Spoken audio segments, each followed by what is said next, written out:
everyone, get ready to travel way, way back in time to a place that will absolutely blow your mind. We're talking 3500 BCE. Meet the civilization of Caral Supe, located in modern-day Peru. And as you look around this city, you'll notice something pretty amazing. There are no walls, none at all. No fortresses, no gates, nothing. Just look at this incredible layout. The sheer scale and planning here are just mind-boggling. The main pyramid, the Pirámide Mayor, is a massive monument of its time, showing Caral is nestled in the Supe Valley, just inland from the Pacific Ocean. It was a strategic location that helped this civilization thrive.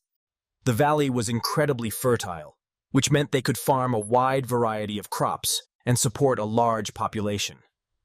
They cultivated things like squash, beans, and sweet potatoes. Their diet was the foundation of their success. Contrast that with almost every other ancient city we know, from Babylon to Mycenae, which were built to be defended at all costs. Building these huge pyramids required massive cooperation. It's a huge collective effort that only a peaceful society could pull off. So where exactly are we? Let's zoom in on the north-central coast of Peru. This area is known as the Norte Chico region. Caral is nestled right here in the Supe Valley. See that river? That's the Supe River, and you can see how the river created a vibrant, fertile oasis in the middle of this otherwise incredibly dry desert landscape. This strategic location allowed them to cultivate a ton of different plants, but one was a real game changer: cotton. Cotton was huge. They grew it to create textiles, but also to make things like fishing nets for the coastal communities. This wasn't forced labor.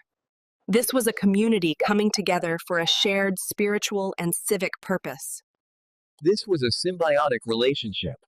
Caral provided the raw materials, and the coastal communities provided the protein.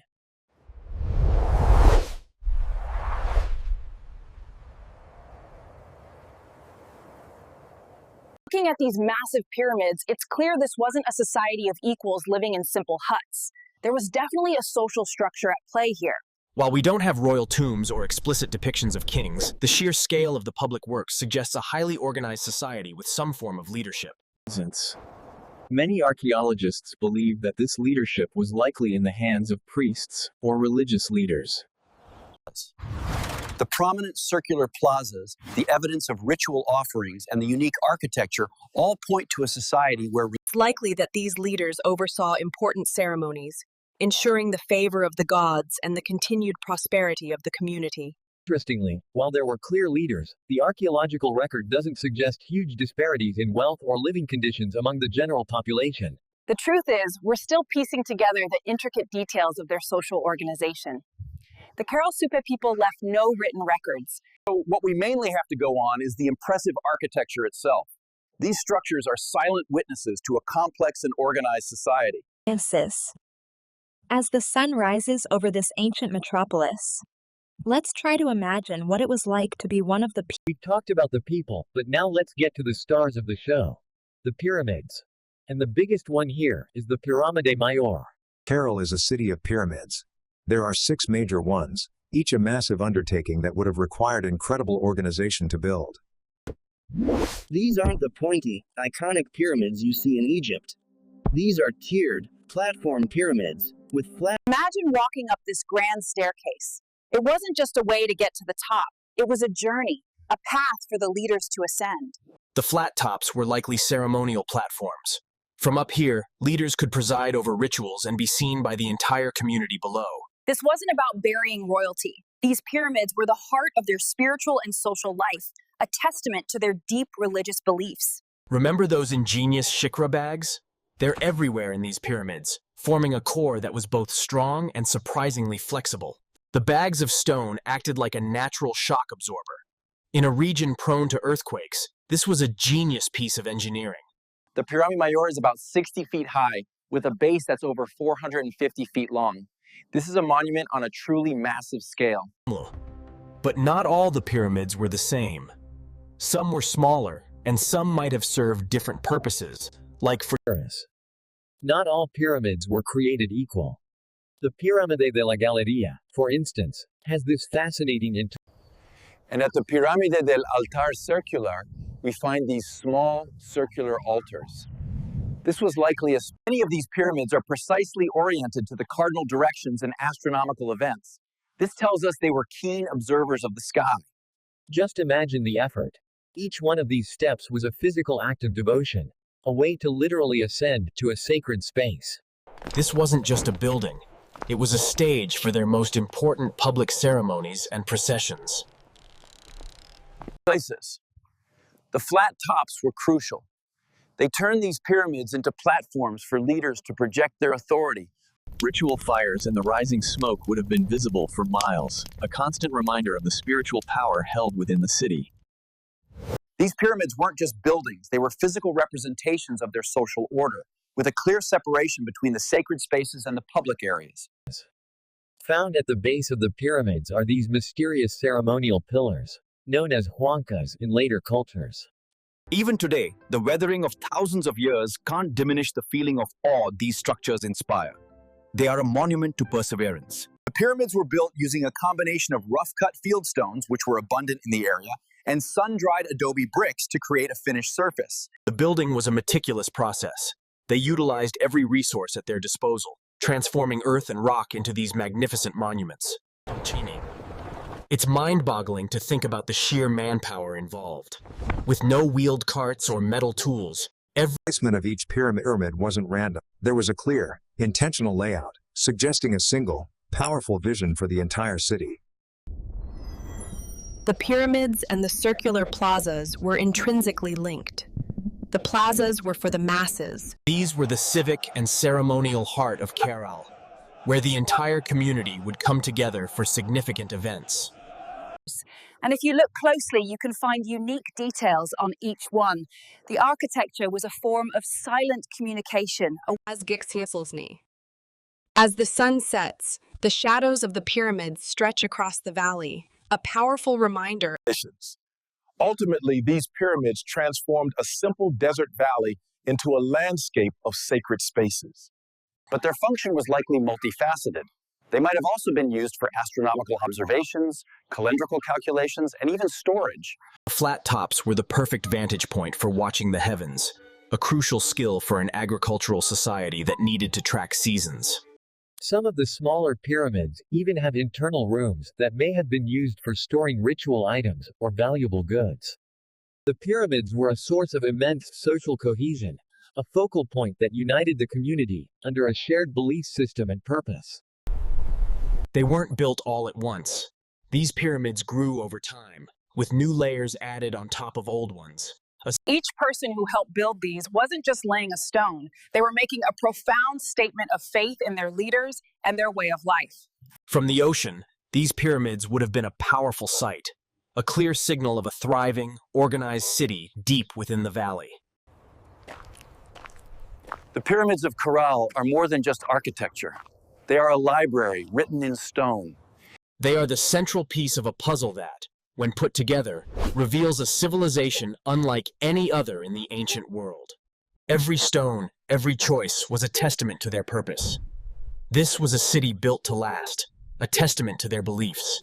You really get a sense of how important the relationship between the people and the monumental architecture was, especially in a place like this. At night, the flames would have danced on the pyramid tops, a beacon of light in the darkness, and a symbol of their connection to the heavens. Unlike the Egyptian pyramids, these were not built as burial sites for kings. Their purpose was communal and spiritual, not individual. Walking here, you can almost feel the presence of the people who built these. Their dedication is etched into every single stone. The pyramid was the hub of their world, connecting their daily lives to their spiritual beliefs and their social order.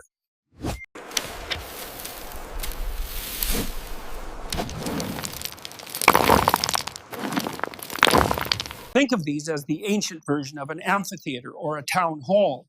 They were the public stage for all of Caral's most important events. This is where the community would have come together. They'd fill these plazas for religious ceremonies, celebrations. Look at the meticulous stonework. These concentric rings weren't just decorative. They helped define the space. At the very heart of the plaza, they had a small, stone-lined hearth. This is where they would perform.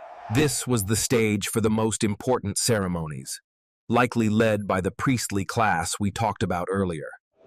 And these plazas weren't just for visuals. The circular design probably had incredible acoustics, amplifying music.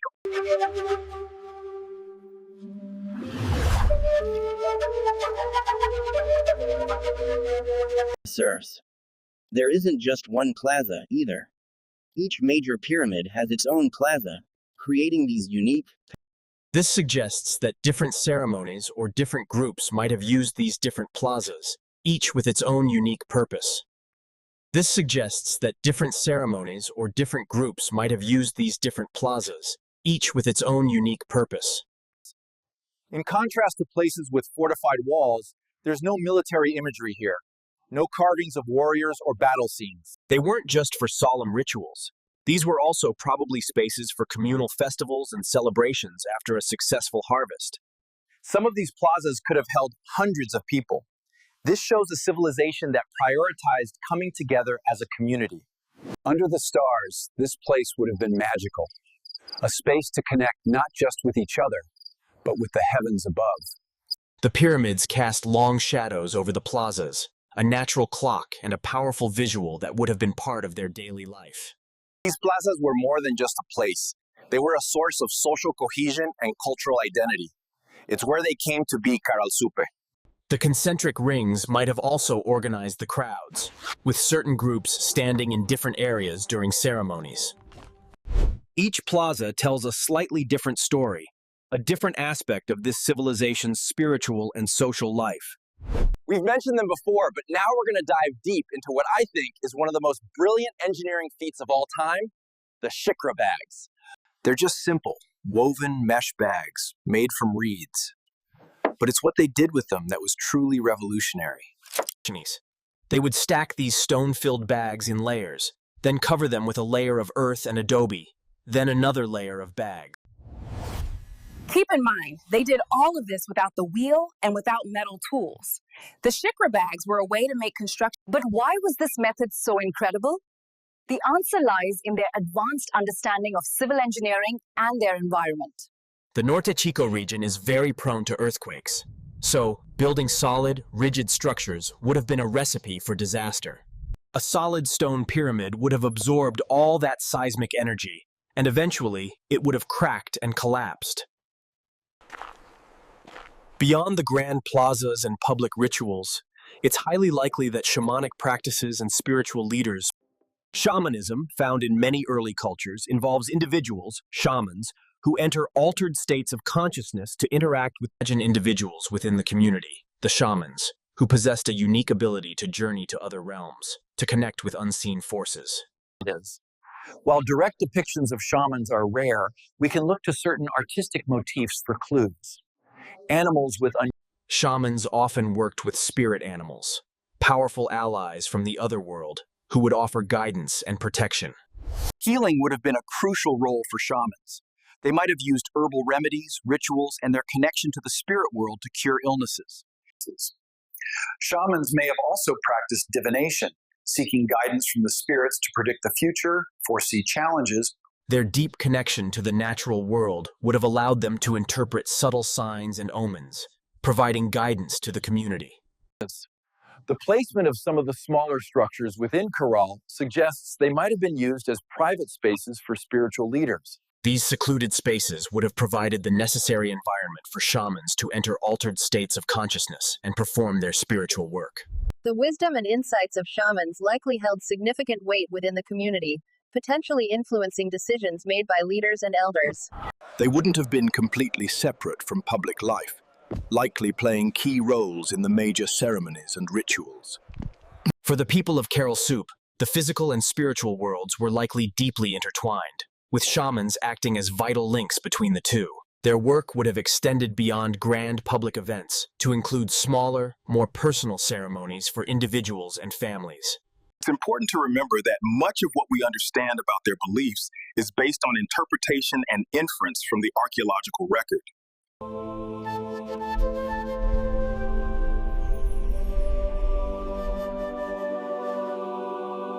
archetypes. Their beliefs, likely shaped by their environment and their interactions with the coast and the highlands, would have been complex. Through dreams and altered states, shamans would have gained insights and knowledge that were then shared with the community. The possibility of shamanic practices adds another layer of depth to our understanding of Caral Supe, revealing a suspense.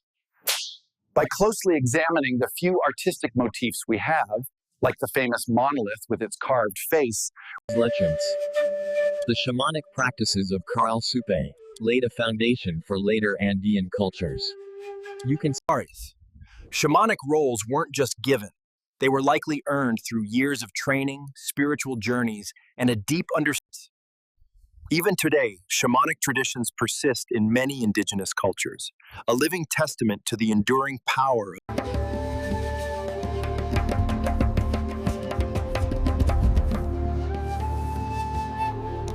The flat summits of the pyramids could have served as ideal vantage points for making precise astronomical observations. It's possible that a specific group within their society, perhaps the priests, were responsible for studying the celestial movements and interpreting their meaning for the community. Their understanding of astronomy would have been essential for developing an accurate agricultural calendar, ensuring successful crop yields. The way they integrated astronomical knowledge into their architecture is a testament to their intellectual sophistication and their deep connection to the cosmos.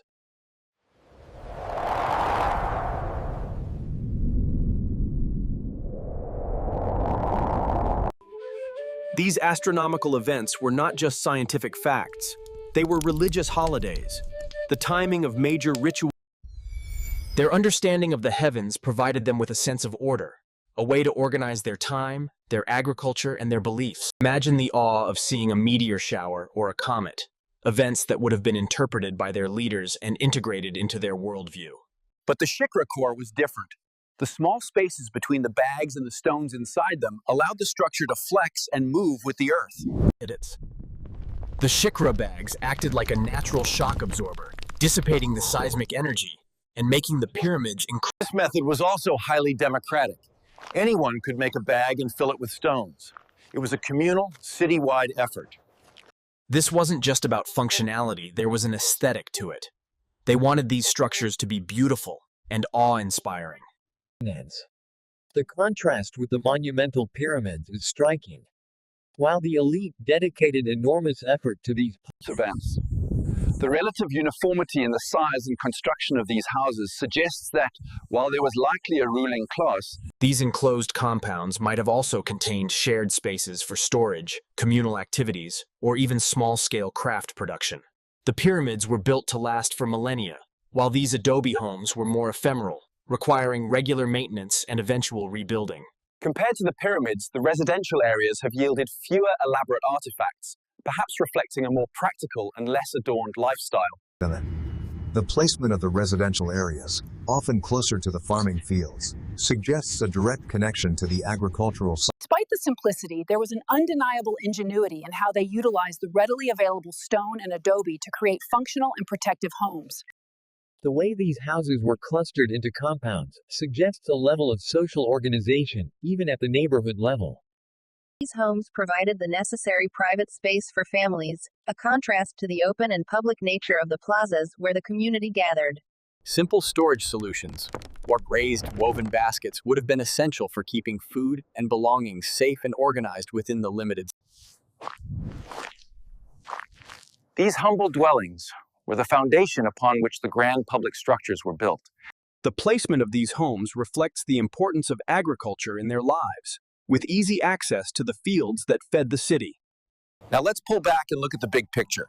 From up here, you can see that Caral wasn't just a collection of random buildings. It was a meticulously planned city. The city's layout had a clear, deliberate structure. It was divided into two distinct parts, a monumental. Archaeologists have even suggested the city was divided into two halves, an upper Caral and a lower Caral. The central core, with its impressive pyramids and plazas, was a space designed to awe. This careful city planning created a clear separation between public and private life. Your home was your sanctuary. This central core was where all the action happened. It was the hub of their spiritual, social, and political life. The city was interconnected by a network of well-defined pathways, making it easy for people to move from their homes to the central ceremonial areas. The precision of the layout is breathtaking. The structures are aligned with each other and with the cosmos, a silent testament to their advanced knowledge. The entire city was designed to have a focal point. From their homes, people would have been able to see the ritual fire. The city's planned design, with its open spaces and lack of fortifications, is a powerful statement about its peaceful nature. But the city wasn't just focused on the central core. We found evidence of smaller, localized public spaces. The layout also took advantage of the geography, with the city positioned for easy access to the river and the surrounding fertile fields. This was a major urban center for its time, with an estimated population of over 3,000 people. And they all family. The city's design was a perfect reflection of its social structure. The monumental spaces for the communal and every element of the city's design had a purpose, from the placement of the pyramids to the pathways that connected them. It was a masterpiece of urban planning. The city's very layout was a physical manifestation of their religious and social order, a physical space designed to reinforce their beliefs. Whether the division into two halves was symbolic or functional, it shows a level of civic organization that is. Walking these paths, you can feel the purpose behind the design. This was a city built for people, but also for something much bigger than them. Caral is a masterclass in urban planning. It's a city that was designed to be a center of peace, community, and spiritual power. This reliable food source was the backbone of Caral Supe's success, allowing them to support a large population. And it's possible that different communities within the Supe Valley specialized in growing different crops, leading to a diverse and resilient agricultural system. Agriculture would have been deeply intertwined with their religious beliefs, with ceremonies and rituals likely performed to ensure successful planting and bountiful harvests. The bounty of the valley would have been brought into the city to feed the population, and potentially for trade. Their simple yet effective farming techniques suggest a sustainable approach to land management, allowing their agriculture to thrive for centuries. The reliable flow of the Supe River was crucial, providing a consistent source of irrigation water that the diversity of their crops would have provided a balanced diet and a degree of resilience against crop failures. It's likely that there was a constant exchange of knowledge and innovation among the farming communities in the Supe Valley, leading to continuous improvement. A reliable and abundant food supply is a fundamental requirement for any complex society to develop. The work didn't end with the harvest. Processing and storing the food efficiently was just as important. Maintaining the irrigation system would have required a coordinated effort from the community, showcasing their ability to work together on essential tasks. So these key crops, squash, beans, sweet potatoes, and that all-important cotton, were the Their irrigation was based on a simple but brilliant principle: gravity. They would divert water from higher. Maintaining these channels was a community-wide effort. It required constant work to keep the water flowing and ensure the fields were properly watered. This wasn't just a small village. This was a major city, a center of commerce and culture, all thanks to its incredibly smart location. When you put it in perspective, Caral was a thriving city around the same time as some of the most famous civilizations in the world. And that location, that river, that perfect position is what allowed them to build these incredible structures, which is what we're going to explore next. For thousands of years, Caral was a ghost city. It was lost to time, buried under the desert sands. But excellence. To most people, this just looked like a bunch of natural hills. It was a site that had been ignored for decades. Her team started digging, and their hard work paid off. They began to uncover stone walls, plazas. Piece by piece, the true nature of the site began to emerge. They found staircases, circular plazas, and the reeds and textiles used to make these bags were perfectly preserved, giving us the perfect samples for radiocarbon dating. The discovery of Caral wasn't just about finding an old city. It was about fundamentally changing what we know about human history in the Western Hemisphere. It proved that large, complex societies didn't just emerge in one part of the world. They emerged independently. This monumental architecture was no longer a mystery. It was a beacon, shining a light on a lost civilization. It's a powerful reminder that history is not a static book. It's a living story, and there are still so many gaps to fill.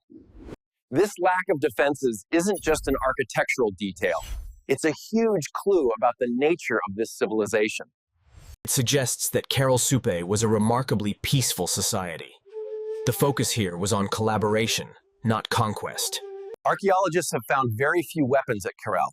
No arrowheads designed for warfare, no battle axes, just tools for hunting and agriculture. Their energy was dedicated to building and creating, not to developing new ways to fight each other. Instead of building walls, they built these massive public spaces. These weren't for military drills. The focus was on shared spiritual and social activities that brought the community together. This also tells us a lot about their leadership. Power wasn't maintained through military force, it was likely held through spiritual authority and economic influence. It seems their society was organized, but not necessarily oppressive. It was a network of relationships, not a strict military hierarchy. Their power came from their economic strength and their trade relationships, not their ability to defeat their neighbors. Instead of conflicts, they likely held diplomatic exchanges, with Caral acting as a central hub for peaceful trade. Their influence was based on things like their advanced agriculture, their beautiful textiles, and their shared spiritual beliefs.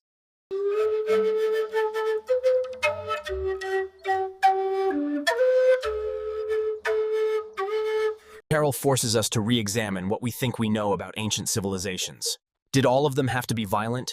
Was war a necessary part of growth? It shares traits with other early societies. They had an urban center, they were highly organized, but they chose a different path. For centuries, this city stood as a testament to the idea that a large, complex society could thrive without the need for conflict and warfare. Of course, this story is still being written. We don't have all the answers, but the evidence we have is powerful. Every artifact, every stone, every bit of evidence we find reinforces this picture of a society. They weren't a flash in the pan either.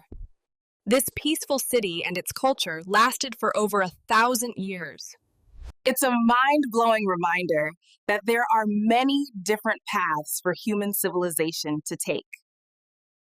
Now, let's get into the details of the people who actually built these incredible structures and what their lives were like. The discovery of those 32 bone flutes also suggests a sophisticated ritual life, likely managed by a specific group within the society.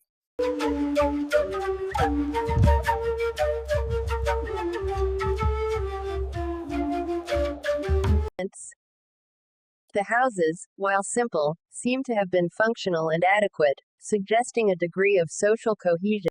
This lack of defenses isn't just an architectural detail. It's a huge clue about the nature of this civilization. It wasn't just a top-down system. It was likely a complex web of interdependent roles, with each part contributing to the overall functioning of society. Remember, this was a city without walls. Their leaders maintained order and organized these massive projects without resorting to armies or warfare. The intricate textiles found at Caral suggest specialized artisans, further indicating a division of labor and a level of social organization. These skilled craftspeople likely held a respected position in society, contributing valuable goods to the community and possibly to trade. It really does seem that spiritual authority was the glue that held this society together, the foundation upon which their leaders guided the community. Perhaps the priests oversaw the agricultural cycles, predicting favorable times for planting and harvest. Even in their burials, we don't see a lot of extravagant personal possessions, which again hints at a society that perhaps valued... Life in Caral may have revolved around these communal activities, fostering a strong sense of belonging and shared identity. Of course, a society based on religious authority isn't without its questions. How did they handle disagreements? What happened when the prophecies didn't come true? Ms. Raymond, the sheer effort required to build this city, the planned public spaces, and the evidence of specialized crafts, all native. It seems most likely that Caral Supe was governed by a class of influential priests or leaders who made So, who were these people who lived in this remarkable city? Let's take a closer look at their daily lives and their unique culture.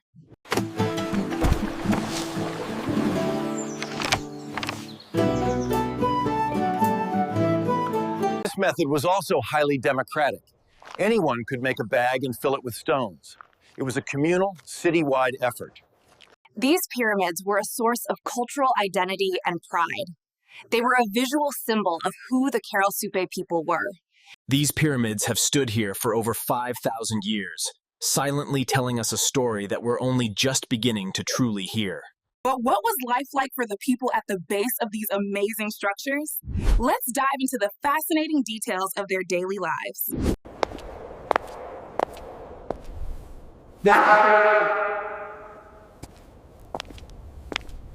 From above you can really appreciate their design. A perfectly round, sunken space, a place for the community to gather, right at the heart of the city. The ramp here is a gentle descent. It's a subtle way of taking you from the outside world and bringing you into this sacred communal space. We found many small artifacts and offerings within these plazas, giving us clues about the kinds of rituals that took place here. They were a non-confrontational, shared space, a brilliant architectural solution for a society that prized peace over war. So, if the pyramids were the crown of Caral, these plazas were its very heart and soul, the place where everyone came together. They are a lasting monument to the power of community, collaboration, and shared spiritual beliefs. But how did they build all this? It's time to dive into the ingenious engineering that made these incredible structures possible. It was also incredibly fast. Instead of meticulously carving and placing thousands of stones, they could simply fill and stack these bags. It's a testament to their deep understanding of their local environment and their ability to adapt and innovate with what they had. Of course, this still required careful planning. A ruling class of leaders would have had to organize and manage this massive. The reeds for these bags were abundant in the fertile Supe Valley, another perfect example of how they used their local resources to their advantage.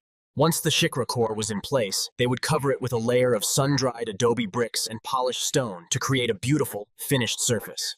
The result? Pyramids that have stood for over 5,000 years. This method worked, and it worked incredibly well.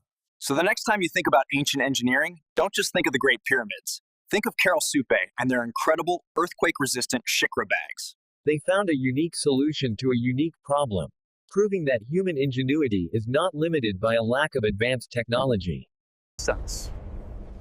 Not all pyramids were created equal. The Pirámide de la Galería, for instance, has this fascinating... We've mentioned them before, but now we're going to dive deep into what I think is one of the most brilliant engineering feats of all time, the shikra bags.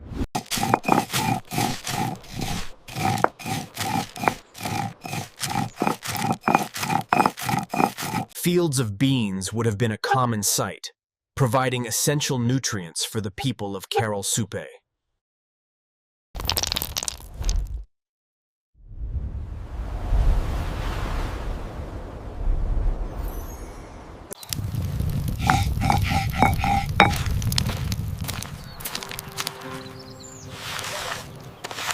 The shikra, a marvel of ancient engineering, embodies a profound connection to the past.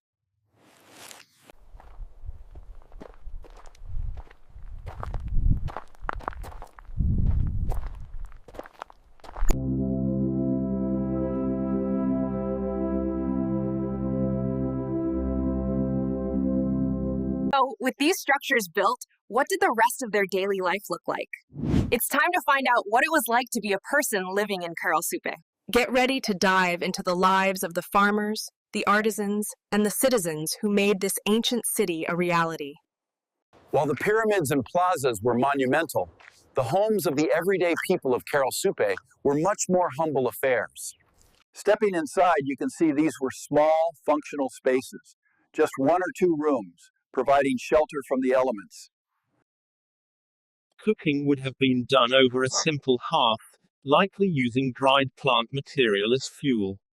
The tools and belongings found in these areas for food preparation Life in these compounds likely had a strong communal aspect, with neighbors interacting and supporting each other. Some evidence suggests that families may have had small gardens or cultivated plots around their homes to supplement their diet. Woven textiles would have played a crucial role in their homes, used as bedding, coverings, and perhaps simple partitions within the small spaces. The journey from home to the central core was a transition from the private to the public, from the personal to... Under the stars, the city would have felt even more connected to the cosmos. The city's almost symmetrical layout is another sign of its planned design, showing a desire for order and harmony in their world. But none of this could have existed without a way to feed everyone. Let's explore the farming and agriculture that made this all possible. The Supe Valley was a food factory, and the people of Caral Supe were the ingenious engineers who made it thrive. The foundation of Caral Supe's success wasn't just their impressive architecture. It was their ability to feed a large population. The Supe River was the lifeblood of this region, providing the water necessary to turn this arid landscape into productive farmland. One of their staple crops was squash. It was a versatile food source, providing both nutrition and seeds for the next planting. Imagine the harvest time, with people working together to gather these vital crops that would sustain them through the year. Another crucial part of their diet was beans. They were a great source of protein and could be stored for long periods. Sweet potatoes were also a key crop, offering carbohydrates and vitamins. They were likely grown in raised mounds. The harvest of sweet potatoes would have been another important event, ensuring a supply of this valuable root vegetable. And then there was cotton. While not a food crop, cotton was incredibly important for textiles, fishing nets, and trade. The Supe Valley would have been dotted with these white fields of cotton, a crucial resource for their economy. To ensure consistent harvests in this arid climate, they developed simple but effective irrigation techniques. These channels brought life-giving water directly to their fields, allowing them to grow crops even during the dry seasons. Their farming tools were likely simple, like digging sticks, stone hoes, but they were effective in working the relatively soft soil of the valley. In some areas, they may have even used terracing on the valley slopes to maximize the amount of arable land and prevent soil erosion. For so long, we thought other places were first. But this place, Caral, totally rewrote the history books. And because they were so close to the coast, they had a steady supply of seafood. Talk about a balanced diet. Now here's a super cool fact about how they built those massive pyramids. They used these ingenious things called shikra bags. And that's where the connection with the coast comes in. They traded their cotton for a key resource, seafood. They weren't just making simple cloth either. The textiles they wove were incredibly sophisticated and showed a high level of craftsmanship. Many people think the Caral Supe people might have used a system similar to the quipu, a knot-tying method, for record-keeping and communication. The beauty of this location is that it gave them access to 3 different ecosystems, each with its own unique resources. They were masters of leveraging all 3, creating a powerful economic network that made them a hub for the entire region. She had a hunch that these weren't just hills, though. She believed that beneath the sand lay something much, much older and more significant. But even with these incredible finds, not everyone was on board. Many in the archaeological community were skeptical. The prevailing theory was that the earliest complex societies were the Olmecs in Mesoamerica, starting much later. Caral was about to completely change that timeline and rewrite history for the entire continent.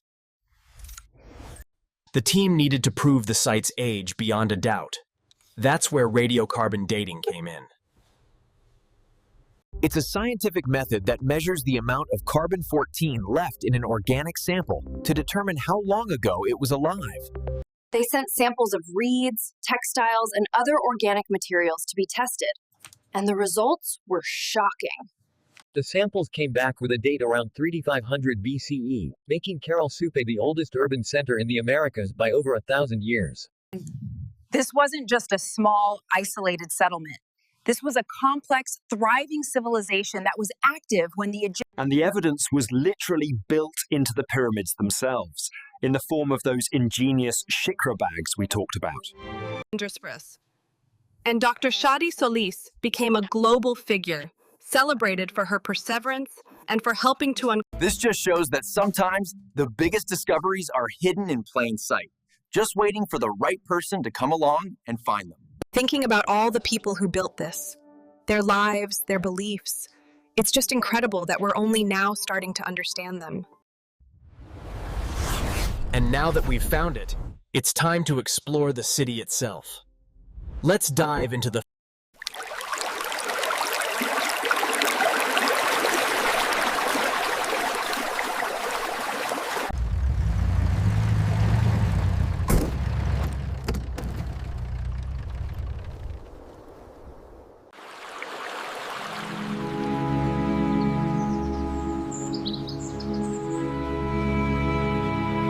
We can use technology to visualize how different crops will perform in the same field over multiple seasons.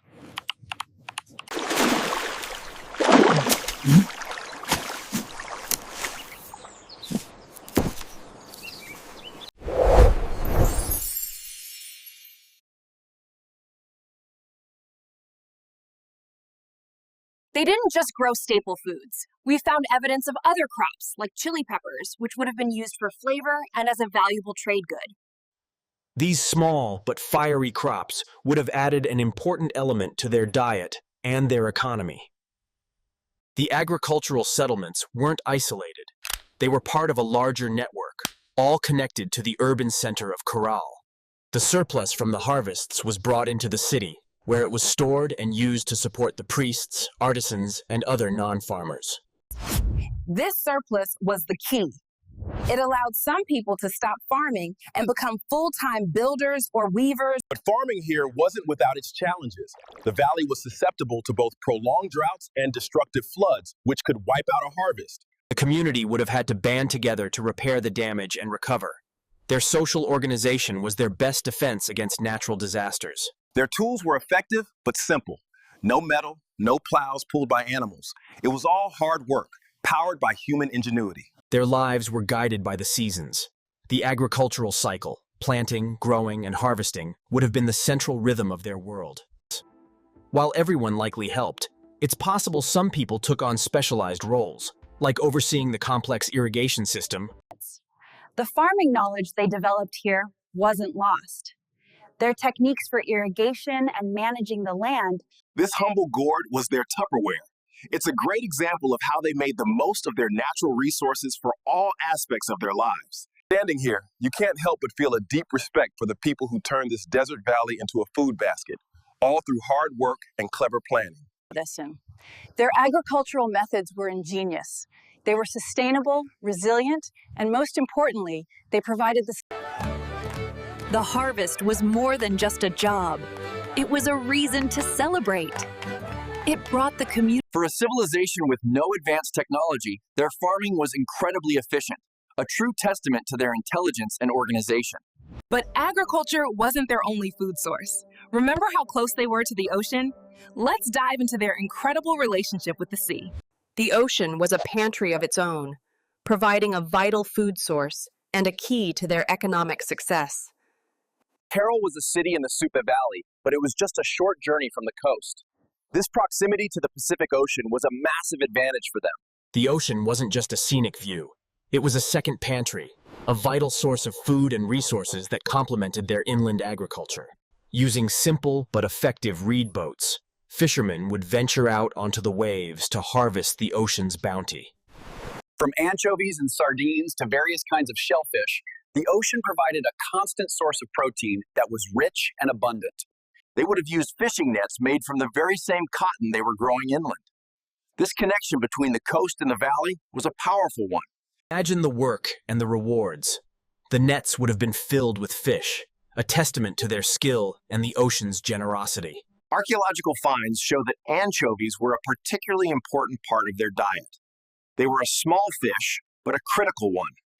Drying the fish would have been a common activity, a way to preserve this important food source for transport to the inland city. This wasn't just a source of food for a small coastal community. This was a vital trade route, with dried fish being carried up to the inland city. The exchange was key. Cotton from the inland for dried fish from the coast. This was the foundation of their regional economy. The ocean also provided another bounty, shellfish. On the rocky shores, people would have gathered mussels and other shellfish for food. This provided another rich source of protein that was relatively easy to acquire. But the sea didn't just provide food, it also provided beautiful and valuable items, like these spondylus shells, which were highly prized.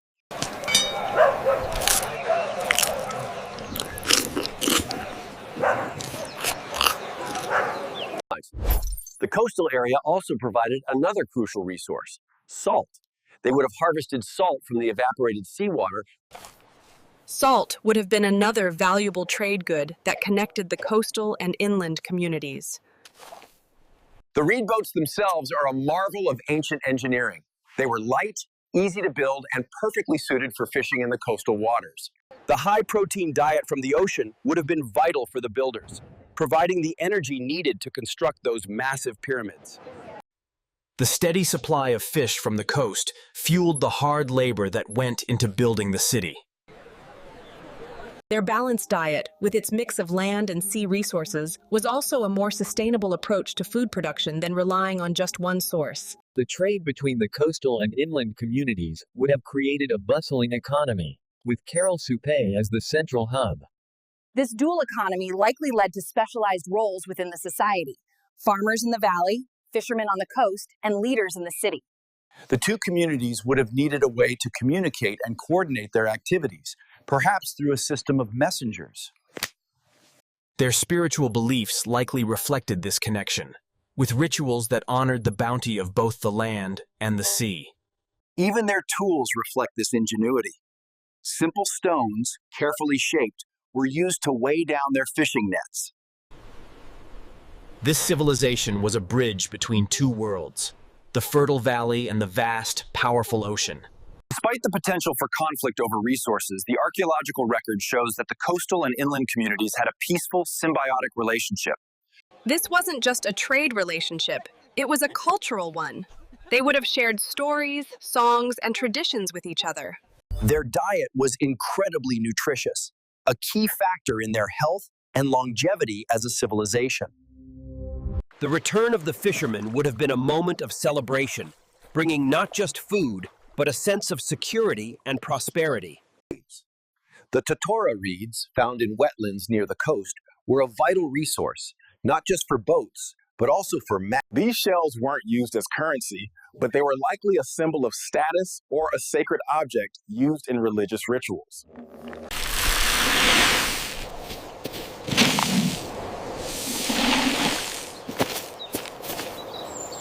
Now, what's interesting is when we look at Caral Supe, that early pottery just isn't there.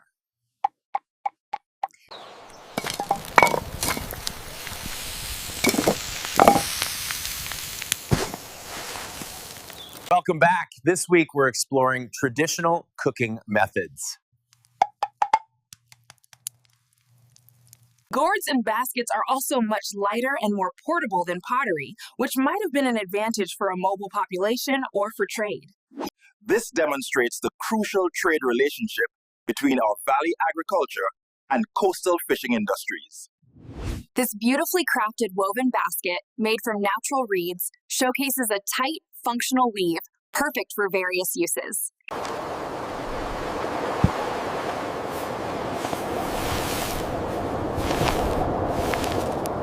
Their understanding of their environment was complete, from the fertile soil of the valley to the resources of the coast and its wetlands. The coastal villages were smaller and simpler than the city of Caral, but they were no less vital to the civilization's success. Even here, on the coast, they had their own ceremonial spaces, showing that their spiritual beliefs. So, while the pyramids are the most impressive part of Caral, we must remember that they're grossable.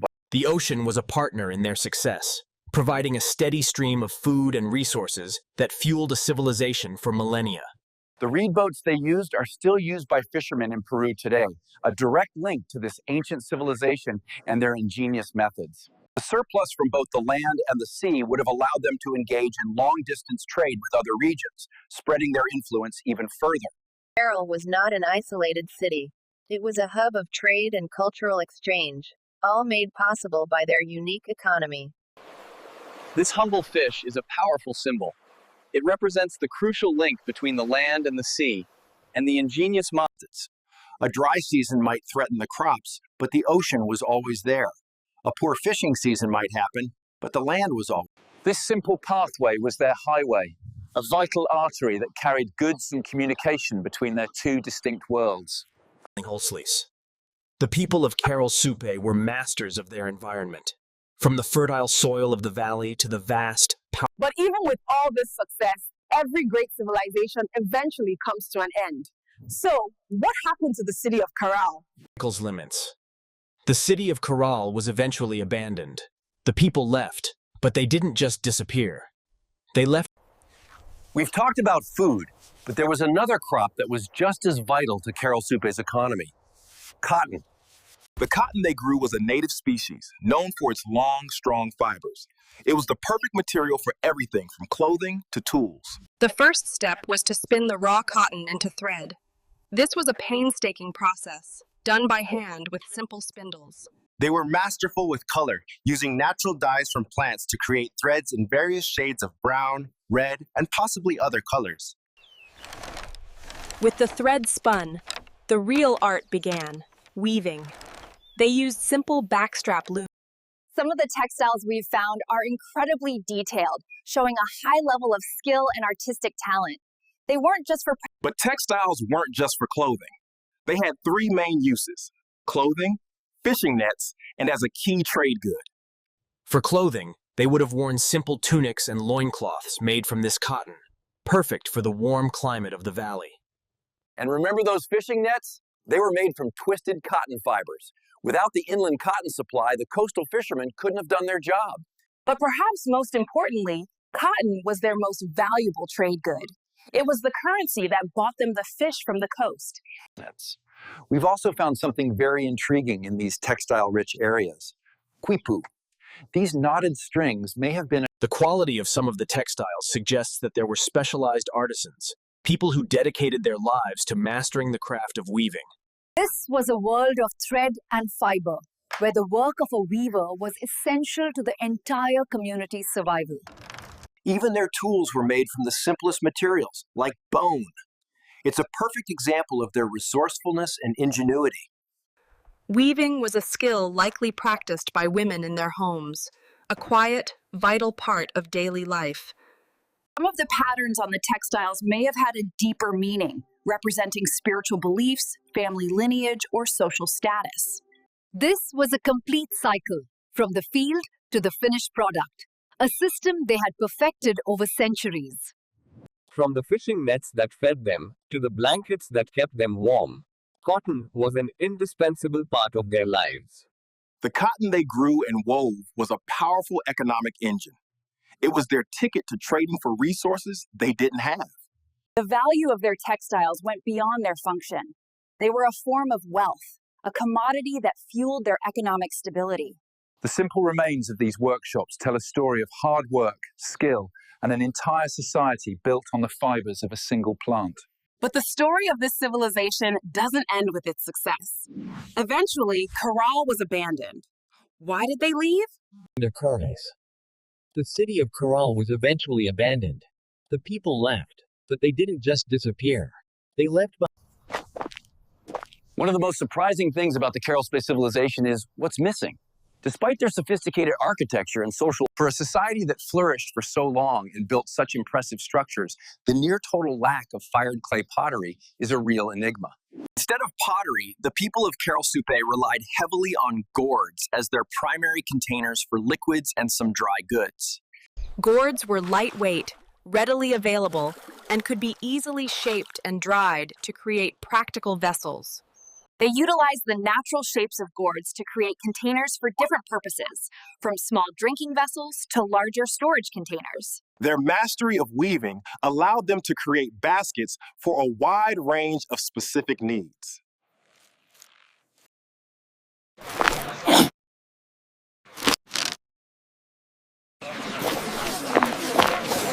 It's possible that gourds and baskets held a cultural or even religious significance for them, which further explains their continued use over pottery. Good quality basketry, if kept dry, can be surprisingly durable and last for many years. The almost complete absence of pottery is a defining characteristic of Caral Supe, setting them apart from many other contemporary civilizations. Their containers, the humble gourd and the skillfully woven basket, are a testament to their resourcefulness and a unique feature of their material culture. Imagine a life where your primary everyday containers were grown or woven, not fired in a kiln. So this remarkable civilization thrived for over 1,000 years without widespread pottery. What is their lasting legacy?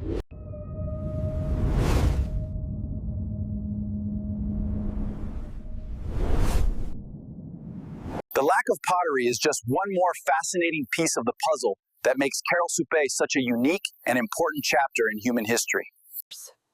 Amidst the stone and adobe of Caral Supe, archaeologists have unearthed something truly remarkable: musical. These aren't just any bones. They're from powerful birds, the Andean condor, a symbol of the highlands. The condor was revered in the Andes, representing power and connection to the spiritual realm. The pelican. The crafting of these flutes would have been a delicate process, requiring skill and precision. These were clearly valued objects. The flutes come in different sizes, suggesting that they could have played different notes and perhaps even harmonies. These flutes weren't likely for casual entertainment. Their discovery in ceremonial contexts. Bone flutes have a unique sound, often described as haunting and ethereal. The fact that these flutes were primarily found in the central, sacred areas of the city further emphasizes their ceremonial significance.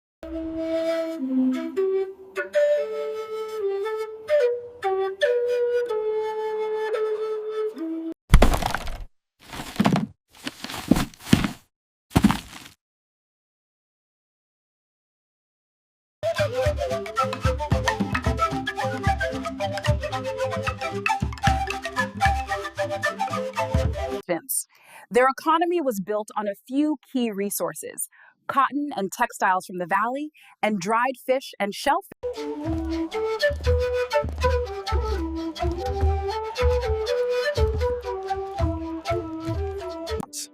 The sheer number of flutes, 32 in one hand, suggests that music was an integral part of their cultural and spiritual practices. The fact that these delicate instruments survived for thousands of years is a testament to the dry climate and the careful way they were likely stored or deposited. They may have been offered to deities or spirits as part of their religious practices, further highlighting their sacred nature. While we can't reconstruct their music perfectly, studying the flutes gives us tantalizing clues about their sonic world. Music has a powerful way of bringing people together. These flutes likely played a role in fostering social cohesion and a shared cultural identity. The deliberate choice of bones from both a high-flying land bird and a sea-diving bird suggests a deep symbolic meaning. These 32 bone flutes are not just archaeological artifacts. They are voices from the past, offering a unique... Today, Steve.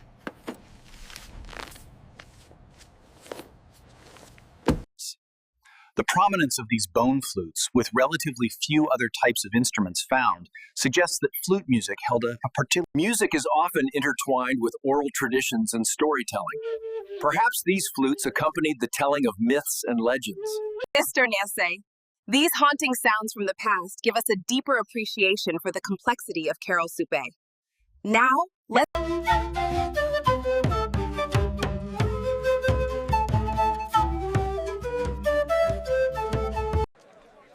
Caral Supe wasn't an isolated city.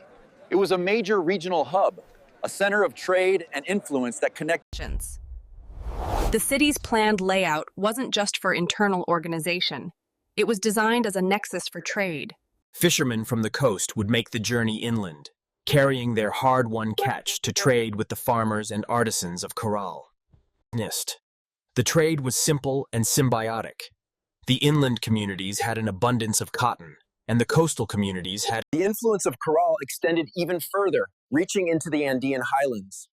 We found evidence of trade with communities in the mountains. Merchants would have arrived from the highlands, bringing with them unique goods that Caral Supe needed or prized.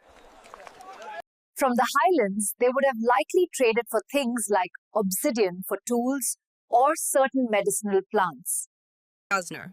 This trade network was a key source of Caral's power. It wasn't just an economic hub, it was a political and social center. The monumental plazas weren't just for rituals. They were also for diplomacy. Leaders from other settlements... The influence of Caral can be seen in the very architecture of other settlements. The tiered platforms and circular plazas. With trade came the exchange of ideas. The people of Caral Supe were not just trading goods. They were spreading their cultural and spiritual beliefs.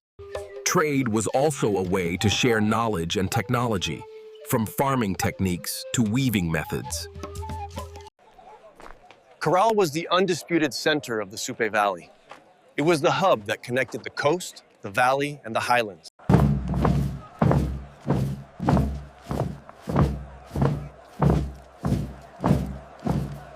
What's truly remarkable is that this vast network of trade and influence was built on peaceful exchange, not on military conquest. Caral was a destination, a place where people from different communities would gather for festivals, rituals, and trade.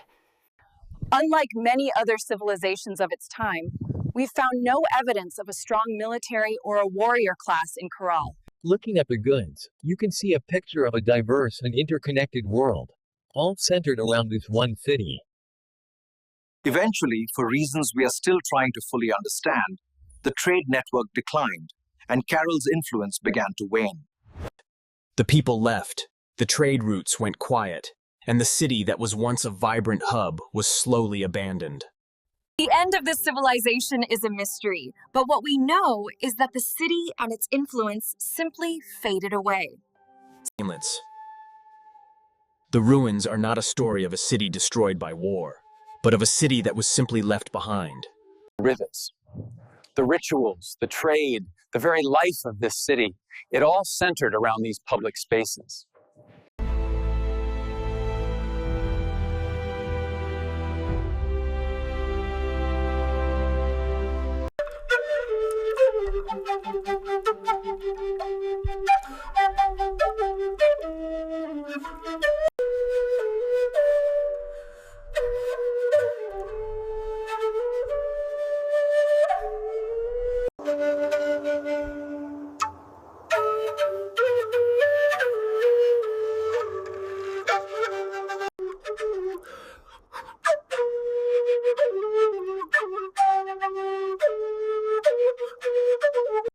As the music drifted through the air, perhaps people from the surrounding dwellings would have made their way to this central space.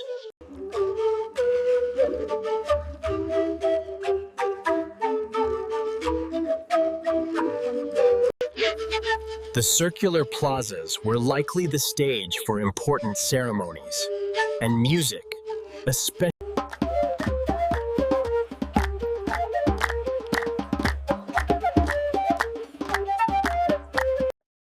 These concentric rings might have served to organize the participants in these ceremonies, with different groups occupying different levels. The haunting melodies of the bone flutes might have accompanied offerings made to deities or spirits, creating a sacred atmosphere.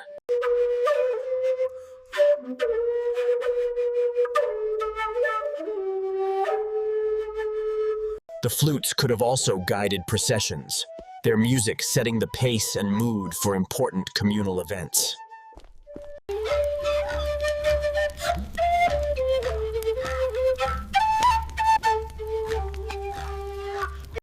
By elevating the musicians, their music would have resonated more powerfully throughout the gathering space.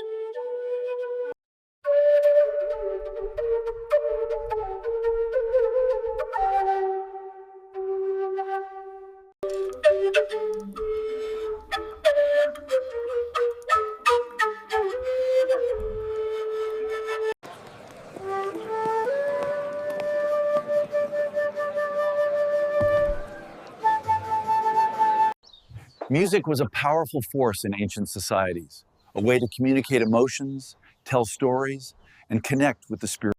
These were clearly treasured objects, treated with care and reverence when not in use.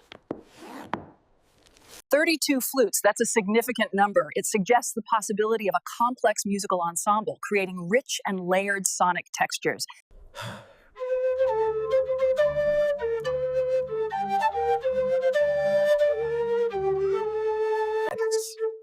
Based on the dimensions and finger holes, modern researchers can create hypothetical reconstructions of the melodies they might have played.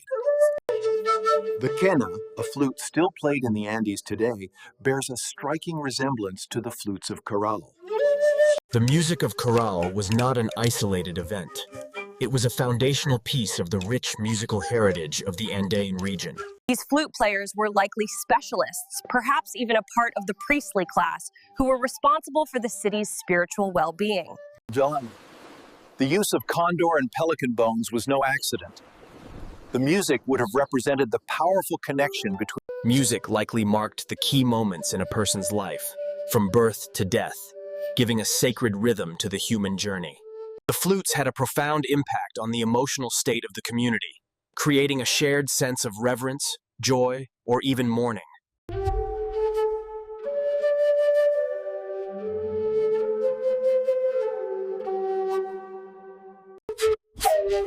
The discovery of these flutes completely changed our understanding of Caral Supe, revealing a civilization rich. This simple instrument is a profound artifact. It's a key to understanding a civilization that values. The silent stones of Caral tell us a story of power and organization. The silent stones of Caral tell us a story of power and organization. But the music of the flute.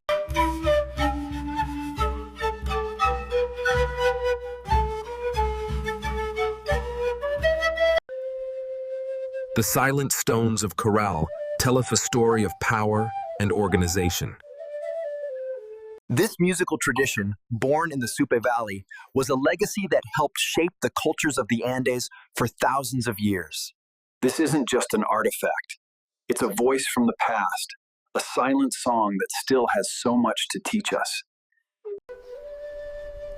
The silent stones of Caral tell us a story of power and organization. The music of Caral Supe may have faded, but the importance of music and ritual continued to resonate. The silent stones of Caral tell us a story of power and organization. But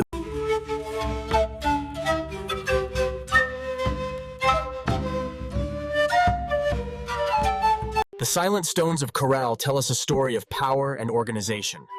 But the music of the flutes tells us a story of the human spirit. The music of Caral Supe may have faded, but the importance of music and ritual continued to resonate in. The silent stones of Caral tell us a story of power and organization.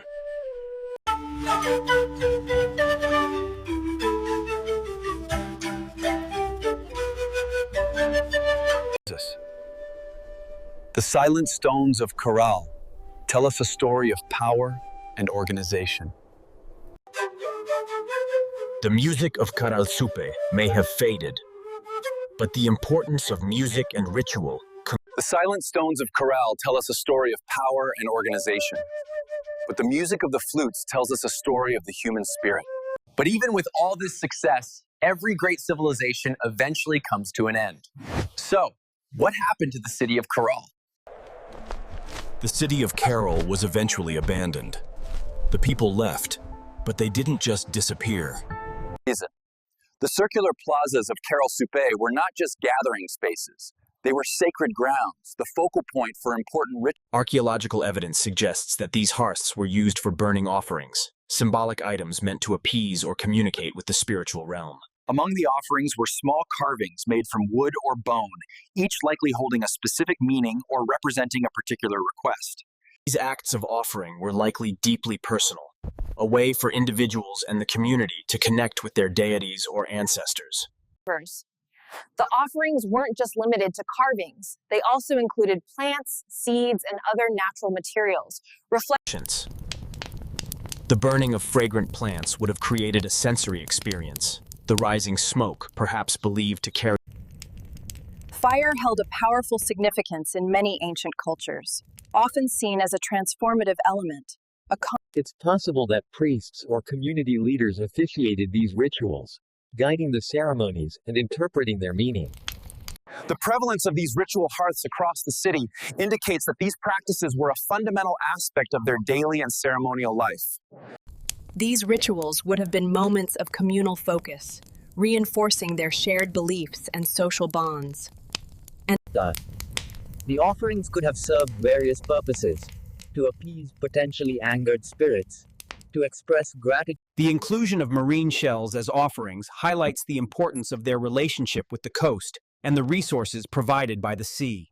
It's possible that the timing of these rituals and the orientation of the plazas were linked to astronomical events, reflecting a connection to the celestial cycles. Imagine the sight and the scent of smoke rising from hearths all across Caral, a city engaged in collective spiritual practice.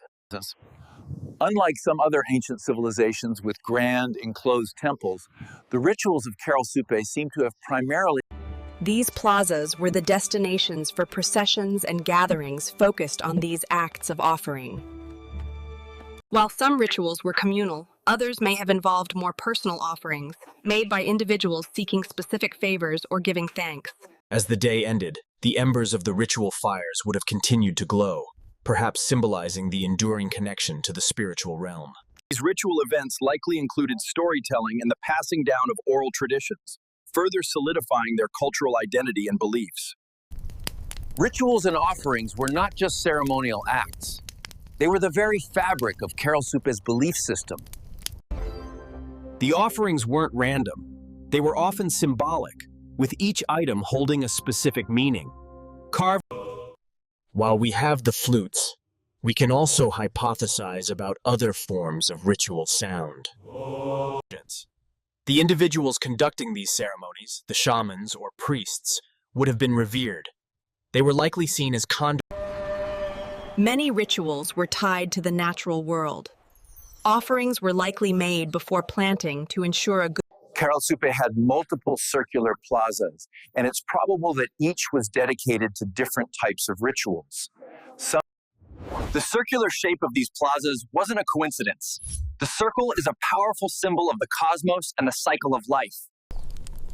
Caral Supe's ritual practices laid the groundwork for many later Andean cultures, including the Moche and the Inca. Even today, we can see echoes of these ancient rituals in modern-day Andean festivals. The ritual sites of Caral Supe provide us with a profound window into their spiritual lives.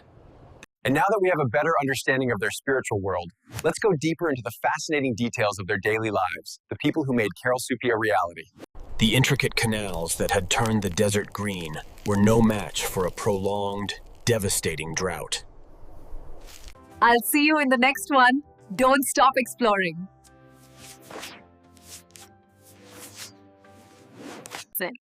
Their astronomical knowledge gave them power and stability. But even with all this wisdom, every great civilization. The city of Caral was eventually abandoned. The people left, but they didn't just disappear. They left. The collapse of this vital trade network would have broken the economic ties that held the entire civilization together. With no fish from the coast and no crops from the valley, the bustling markets would have gone silent. The migrants also carried with them their advanced agricultural knowledge. Mothans. The decline wasn't sudden. It was a gradual, organized abandonment. The people simply packed up their families and they weren't fleeing from a war. They were migrating to survive, taking their knowledge and culture with them to more hospitable regions. It teaches us that complex societies don't always need war to thrive, that advanced engineering can be built with simple. The enduring success of Caral for over a millennium is a remarkable story of human achievement. Learn it. They built their world not just with stone and adobe, but with a profound understanding of their place in the cosmos. Even with all our modern tools, Caral Supe remains a puzzle, a civilization that continues to challenge our understanding of history. Every day, new discoveries are being made, and the story of Caral Supe is still being written, waiting for us to uncover its next secret.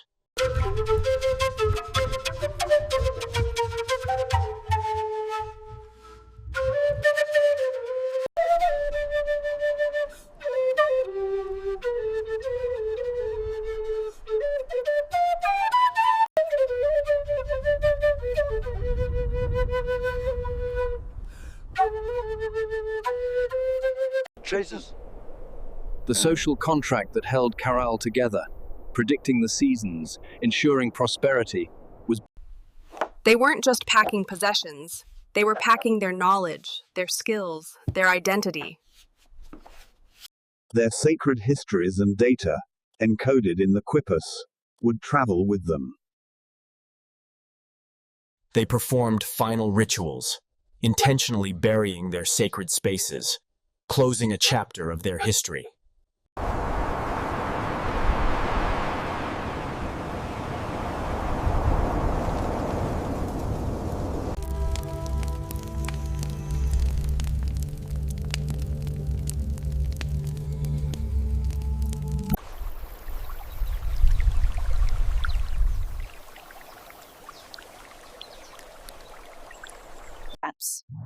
While we don't have written records, the careful alignment of their structures provides compelling evidence that the people of Caral Supe...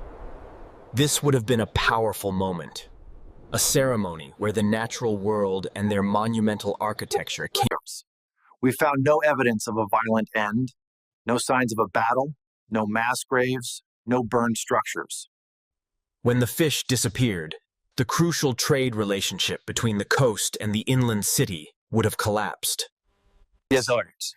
Their belongings, as Caral these declined, baskets, new centers of power and new civilizations began to emerge in other parts of the region.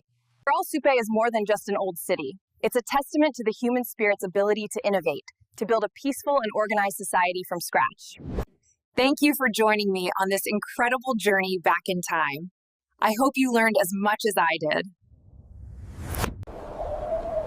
The people of Caral may have left their city behind, but their legacy lives on, a testament. Saints. The city of Caral was eventually abandoned.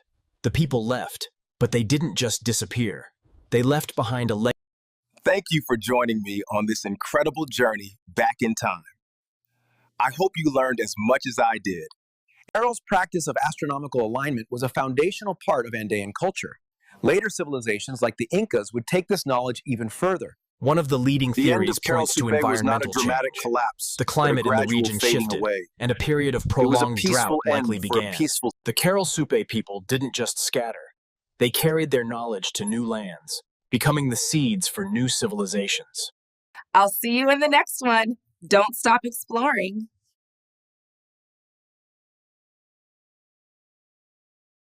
Thank you for joining me on this incredible journey back in time.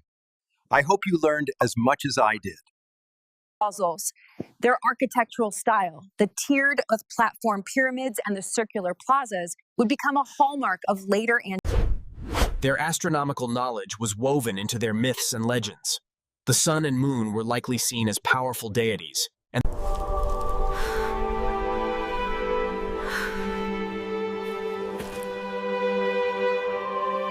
as the river shrank, their entire irrigation network, the heart of their food production, simply became unworkable. They brought with them their advanced agricultural knowledge, teaching new communities how to build and maintain irrigation systems in their new homes. I'll see you in the next one. Don't stop exploring. Caral Supe is more than just an old city. It's a testament to the human spirit's ability to innovate, to build a peaceful and organized society from scratch. Their tools for these observations wouldn't have been complex.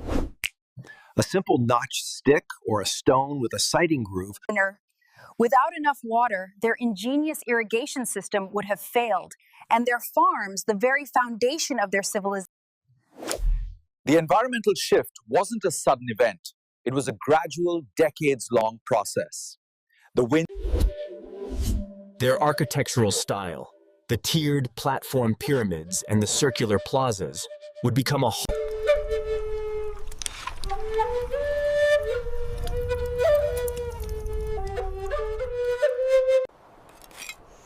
Every day, new discoveries are being made, and the story of Caral Supe is still being written. They brought with them their advanced agricultural knowledge, teaching new communities how to build and maintain irrigation systems in their new homes. On the coast, changing ocean currents, perhaps from an ancient El Niño event, meant the once bountiful supply of fish was dwindling. Those who understood the movements of the heavens likely held significant social and religious authority, as they could interpret the will of the cosmos. Yes. For a more specific example, some researchers believe the main monolith in Caral's central plaza aligns perfectly with a mountain peak, marking... For over 1,000 years, Caral Supe was a beacon of a new civilization. But like all great societies, the ocean may have also played a role. A change in the Humboldt Current could have led to a decline in the fish and marine life that the coastal communities relied on. The city's magnificent architecture was a testament to their beliefs, but the dry land was an undeniable reality that no amount of ceremony could change. when they left, they didn't take much. They took what was most important: their survival tools, their food. The people of Caral Supe left their city behind, but their influence never truly disappeared. It was absorbed and adapted by the civilizations that followed. Or studio. The people of Caral may have left their city behind, but their legacy lives on, a testament to a... Even with all our modern tools, Caral Supe remains a puzzle, a civilization that continues to challenge our understanding of history. The end of Caral Supe was not a dramatic collapse, but a gradual fading away. It was a... The people of Caral may have left their city behind, but their legacy lives on, a testament to a peace. They carried with them the most important thing: the next generation. They sought new homes, new sources of water, new places to plant their seeds and their culture. The people of Caral spread out, becoming the seeds of future Andean cultures. They brought their advanced knowledge of farming, irrigation, and architecture with them. And wherever they went, they built reflections of their old home, like this sunken plaza, a signature of their identity. Their gods and religious ideas, like the powerful staff god, endured, worshipped by new cultures. Caral's legacy wasn't just in its people, but in its blueprint for civilization, one based on ceremony and trade, not warfare. The people of Caral didn't vanish. They adapted, they moved, and they endured.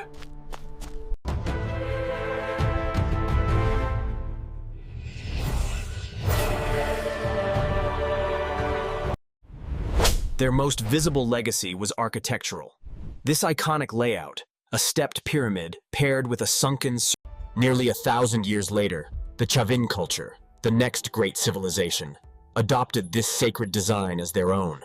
This architectural signature became a standard feature in Andean ceremonial centers for millennia, a direct inheritance from Caral. The migrants also carried with them their advanced agricultural knowledge. Later cultures, like the Mokrche, built upon Caral's principles to create vast irrigation systems. This system of governance, where religion and politics were intertwined, would become a hallmark of later Andean. The legacy was also cultural. The use of music in grand public ceremonies and the mastery of textile arts all became central elements of Andean identity for millennia. Today, in modern Peru, the past is never far away.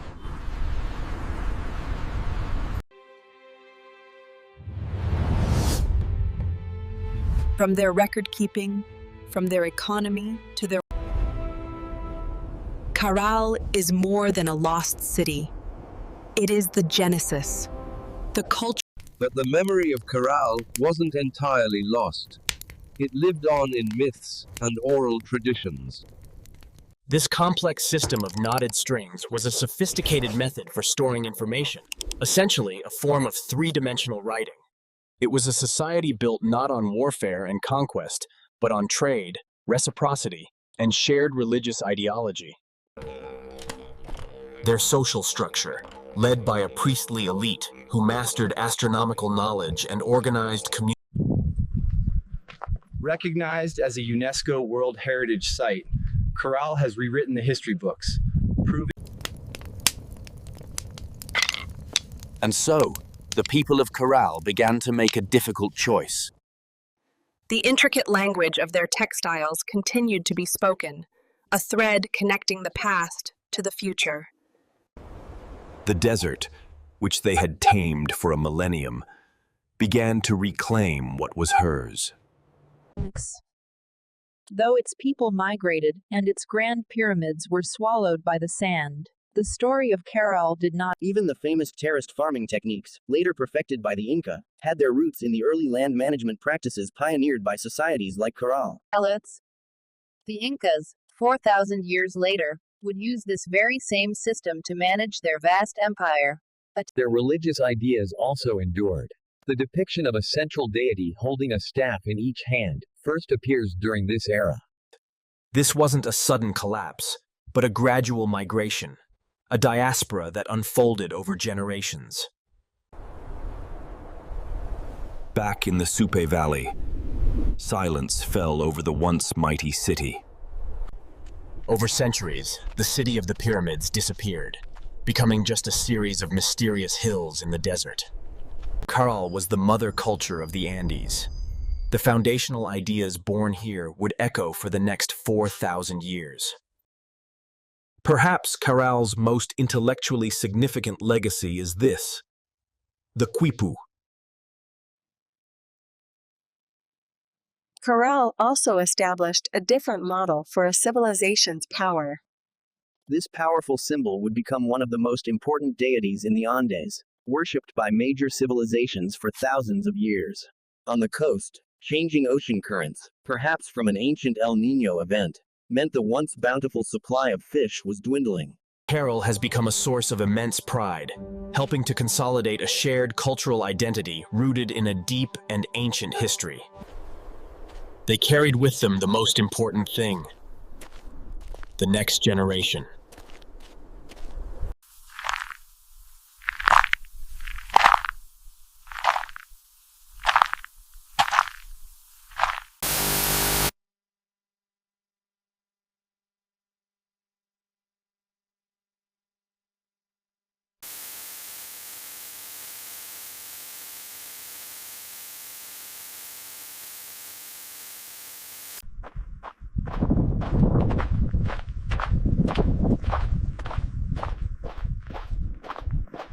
Experts are still trying to fully decipher these ancient devices, but they offer a unique window into their administrative capabilities.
Was the quipu also a calendar?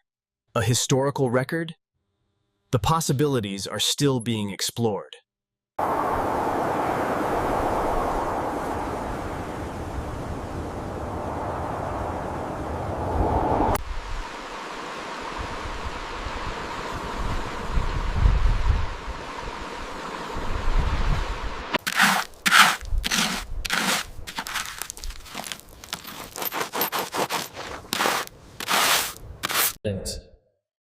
Can you imagine the people of Caral climbing these very same stairs thousands of years ago? It's likely their society was organized into a hierarchy, with priests or leaders at the top of the social structure. They were eating things like guinea pigs and wild birds. Their diet was pretty diverse. They were incredibly resourceful, possibly even using fog catchers to collect water in this dry climate. The sheer isolation of this valley really makes their achievements stand out. They were true pioneers of this landscape. The local people are incredibly proud of this heritage and are working hard to preserve it for future generations. So why did this amazing civilization disappear? It's thought that climate change and a massive drought played a big role. It makes you think about the children of Caral Supe and what their daily lives must have been like. Every single artifact tells a part of the story, from the grand pyramids to these tiny, personal objects. Caral wasn't alone. Other sites along the Peruvian coast were developing at the same time, all part of this incredible cultural boom. The sun here is relentless, which makes the survival of this civilization even more impressive.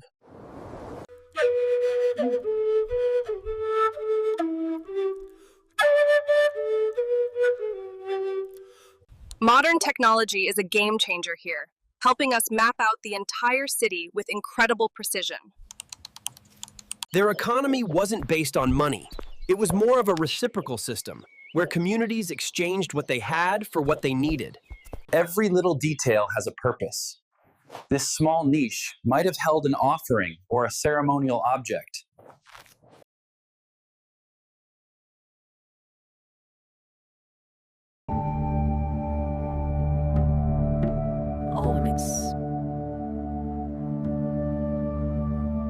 And as the sun sets on another day, we're reminded that this incredible civilization is still teaching us new things about our past.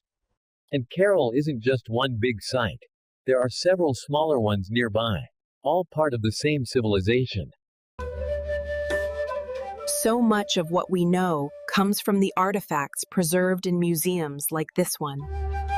Scientists are still analyzing soil samples to get a better understanding of how the climate changed during this period.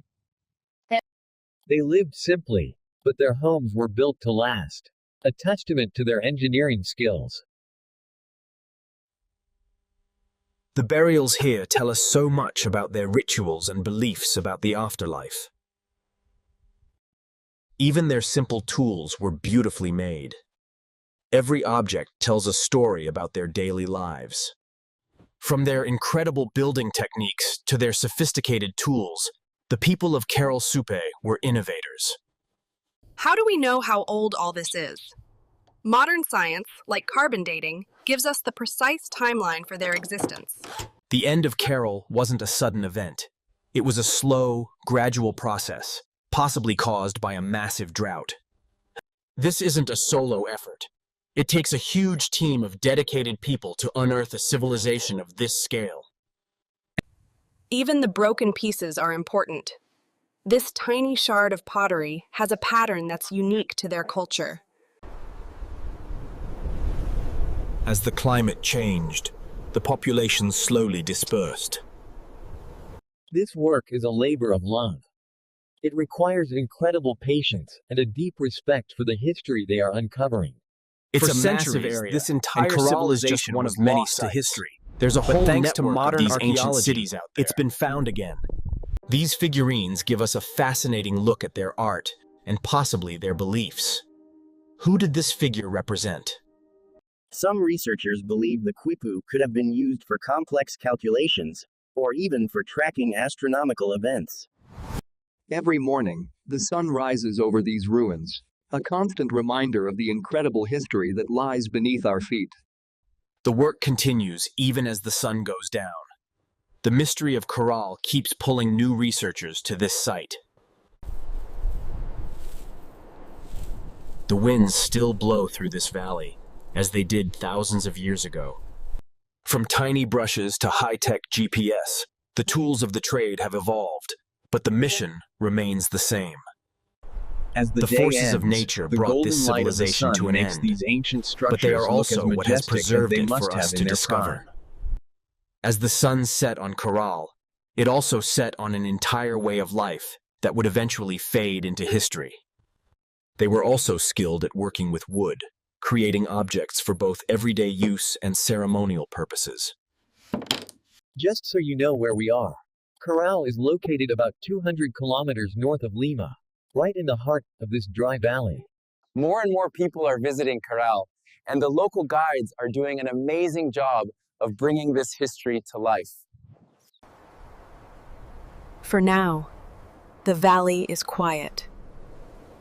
But the whispers of this ancient... They were master weavers. We can learn so much about their fashion and culture just from their tools and textiles. It's a slow and painstaking process. Every grain of sand, every pebble, could hold a clue to the past. These small, circular platforms were probably used for more intimate ceremonies and rituals. Imagine this place filled with people during a ritual. The air would be filled with music, fire, and a sense of shared purpose. This place is so important that it's been designated a UNESCO World Heritage Site. It's a global treasure. And of course they made pottery for cooking and storage. These simple objects reveal so much about their daily routine. Everything is measured and recorded. The angles, the dimensions, every detail matters for understanding their architecture. This tiny bone needle shows us how they created their incredible textiles, one thread at a time. Even the simplest stones could have been imbued with spiritual meaning, connecting them to the earth and their beliefs. The first major excavations of Caral only started in the 90s, so we are still learning new things every day. This little piece of pottery reminds us that art wasn't just for temples. It was part of their everyday lives. It's a privilege to be a part of this story, and I can't wait to see what secrets Caral Supe reveals next. The living quarters were sometimes a series of small rooms, suggesting a strong sense of community and family. Music was a big deal here. We think it was a central part of their religious ceremonies, a way to connect with the spiritual world. This little shell tells a huge story. It proves they were trading all the way to the coast, exchanging goods and ideas. They were also cultivating maize. It wasn't the biggest part of their diet, but it was still a vital crop. What's wild is that Caral's pyramids are older than the famous pyramids in Egypt. Talk about a historical bombshell.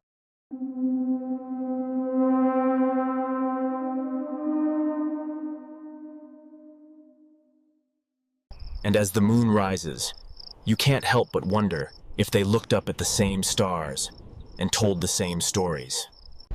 What we've discovered here at Caral is nothing short of revolutionary, changing our understanding of the ancient world. They also had a sense of style. They made jewelry from shells and stones, showing a desire for beauty beyond just survival. Every new find is meticulously documented. The details are everything when you're piecing together a civilization. The farming traditions in this region go back thousands of years. It's a legacy that continues to this day. Caral is often called the mother city of later Andean civilizations. You can see the roots of what would become the Inca Empire right here. The real work is happening in labs around the world, as scientists analyze every piece of data they can get their hands on. The tools may be different, but the connection to the land and farming is something that hasn't changed here. The tools have changed, but the spirit of exploration and discovery is exactly the same as it was thousands of years ago. To them. And so, the story of Caral Supe continues, a timeless legacy waiting for us to uncover it. While the later Incan pyramids are more well known, they were likely inspired by this older architectural tradition. This plaza was a central gathering spot, a place where the community came together for rituals and celebrations. They built these amazing circular pits inside their temples. We think they were used for ritual fires, maybe to communicate with their gods. Their engineering wasn't just for pyramids. They also built sophisticated channels, possibly for water management or drainage. Just to put it into perspective, this was all happening over a period of 1,700 years.